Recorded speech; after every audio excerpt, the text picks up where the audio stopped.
Cette émission parle d'enfants et justement dans la cave, on en avait quelques-uns qui traînaient. Et en parlant de traîner, voici les stars de Crac Crac, la classe de Madame Touvenin.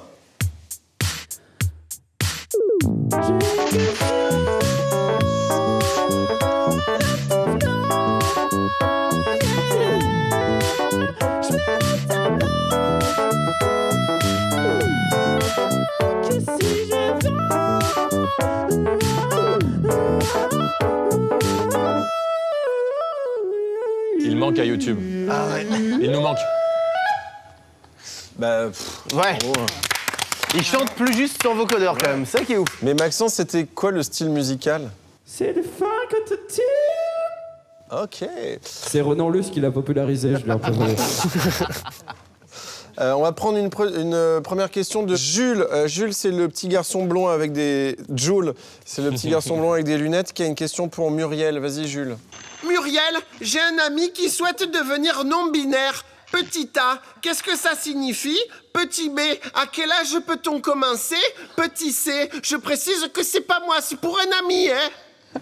Mais encore une fois, c'est pas possible, une question d'enfant. Il souhaite donner ça. Il a lu peut-être dans un livre. Alors, qu'est-ce que ça signifie? C'est marrant parce qu'il n'y a pas très longtemps, la semaine dernière, j'ai été sur le salon Icône où il y avait plein de gamins, alors pour le coup bien plus grands que toi, hein, qui avaient une vingtaine d'années, et ils étaient tous à s'estimer non-genrés. J'ai trouvé ça vachement intéressant. Je me suis dit, cette génération-là, quand même, aujourd'hui, elle remettait vachement en question, non seulement les questions de sexualité, mais aussi les questions de genre. Ouais. Et un truc qui est revenu très souvent aussi, c'est qu'ils disaient souvent qu'ils étaient pansexuels, c'est-à-dire qu'ils voulaient absolument pas se dire soit homosexuels, soit hétérosexuels, soit bisexuels. En fait, ils disaient juste on aime les gens.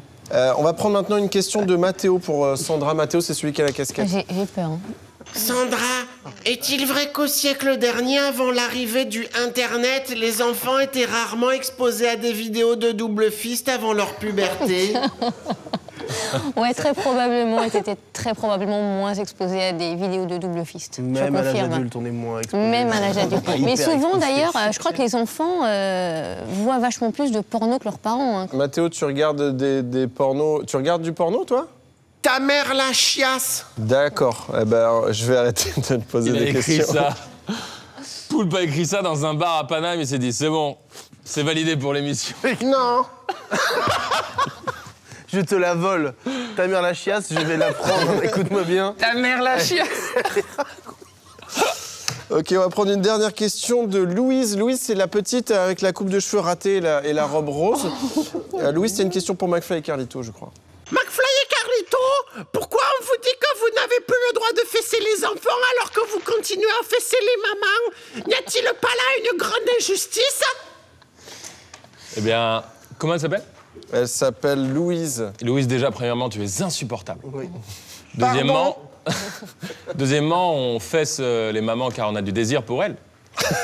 Voilà. C'est moins le cas te concernant. C'est moins le cas concernant les enfants. Merci les enfants. Abonne-toi ou je continue. Mais continuez quoi? Ouais.